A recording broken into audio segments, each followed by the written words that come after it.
Ọgbọn-Agbọn-Ju pẹ̀lú àfojúdi ló kó bá ẹgbẹ́ Alatako nínú ètò ìdìbò ọdún yìí. Buhari ló sọ bẹ́ẹ̀. Ààrẹ orílẹ̀-èdè yìí Muhammadu Buhari ti sọ pé lára ẹ̀kọ́ pàtàkì tóun rí kọ́ nínú bí ètò ìdìbò ọdún yìí ṣe lọ ni pé kò yẹ kéèyàn ní àfojúdi rárá tàbí pé kí tọ̀hún gbọ́n jù.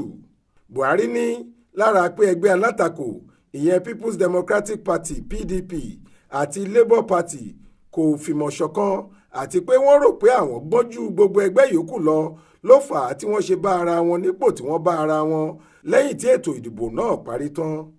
Lára ohun tí ọkùnrin yìí ní ó tún ṣàkóbá fún wọn ni bí ọ̀pọ̀ lára àwọn ọmọ ẹgbẹ́ náà ṣe ń bára wọn jà lórí ohun tí kò tó nǹkan, èyí tó jẹ́ kí wọ́n fìdí rẹmi pátápátá nínú ètò ìbò náà tí wọn kò sì tún mọ ọ̀nà àbáyọ sí ìṣòro wọn rárá.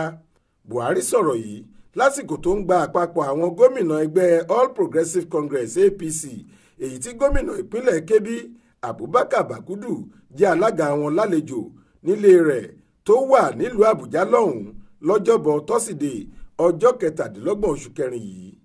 Nínú àtẹ̀jáde kan èyí tí agbẹnusọ ààrẹ ètò ìròyìn Garba Shehu fi síta nípa ìpàdé náà ló ti sọ pé ààrẹ Buhari lu àwọn ọmọ ẹgbẹ́ APC lọ́gọ ẹnu fún iṣẹ́ takuntakun tí wọ́n ṣe lásìkò ìdìbò tó kọjá yìí. Ó ní ṣe lẹ́gbẹ́ wa ṣe àwọn akọ iṣẹ́ gidi gan lákòókò ìbò gbogbogbò tó wáyé gbẹ̀yìn yìí. Kò síjà kankan láàrin àwọn ọmọ ẹgbẹ́ síra wọn rárá. Èyí sì wà lára àwọn ohun tó jẹ́ kárí èsì ayọ̀gbà níbi ètò ìdìbò náà. Ṣùgbọ́n ṣe làwọn alátakò wa gbogbo kàn ń ṣe bó ṣe wù wọ́n. Àfojúdi pẹ̀lú Ọgbọn-Agbọn-Ju wà lára ohun tó ṣàkóbá ńlá fún wọn lásìkò ìbò náà. Ṣáájú àkókò ìbò ọ̀hún làwọn alátakò wa gbogbo ti ń lọ káàkiri orígun mẹ́rẹ̀ẹ̀rin ilẹ̀ yìí àti lókè òkun láti máa fi dá gbogbo àwọn èèyàn lójú pé àwọn ni wọn yóò wọlé nínú ìbò ọ̀hún. Ṣùgbọ́n ṣe là ń báṣẹ́ dáadáa tiwa lọ, a kò wo ibi tí wọ́n wà rárá. Bẹ́ẹ̀ ni ọ̀rọ̀ tí wọ́n ń sọ kò tún irun kankan lára wa. Ohun tá a fẹ́ ṣe gan-an la gbájúmọ́ ní tiwa. Ìdí rèé tá a ṣe borí wọn. Àfojúdi wọn sì wá kó bá wọn lópin ohun gbogbo báyìí. Bẹ́ẹ̀ ló tún ṣòro gidi fún wọn báyìí láti ṣàlàyé fún àwọn tí wọ́n parọ́ fún lókè òkun pé àwọn máa wọlé, ìdí tí wọn kò ṣe wọlé mọ́ gẹ́gẹ́ bí ìlérí wọn kí àkókò ìbò ọ̀hún tó dé rárá. Níparí ọ̀rọ̀ rẹ̀, ààrẹ Buhari gba àwọn àpapọ̀ ẹgbẹ́ gómìnà ọ̀hún lámọ̀ràn pé kí wọ́n ṣera wọn lóṣùṣù ọwọ̀ kí ohun gbogbo lè máa lọ síwájú sí i fún wọn. Ó ní bí wọ́n bá gbọ́ ara wọn yé dáadáa ló máa mú ìlọsíwájú bá ẹgbẹ́ náà. Bákan náà ni ààrẹ Buhari tún sọ pé gbàrà tóun bá ti gbéjọba òun sílẹ̀, ìlú Daura nípínlẹ̀ Katsina lòun ń padà sí.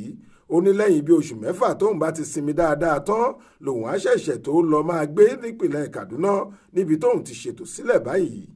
Lára àwọn gómìnà ẹgbẹ́ APC tó lọ ṣàbẹ̀wò sí ààrẹ Buhari ni Simon Lalong tìpínlẹ̀ Plateau, Hope Uzodinma tìpínlẹ̀ Imo, Abdulrahman Abdulrazak tìpínlẹ̀ Kwara, Abiodun Oyebanji tìpínlẹ̀ Èkìtì, Nasiru El-Rufai tìpínlẹ̀ Kaduna, Yahaya Bello tìpínlẹ̀ Kogi, Babájídé Sanwó-Olú tìpínlẹ̀ Èkó àti bẹ́ẹ̀ bẹ́ẹ̀ lọ.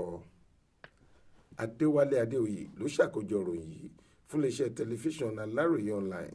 Faith Adébọ́lá ló kà á sétí ìgbọ́ yín.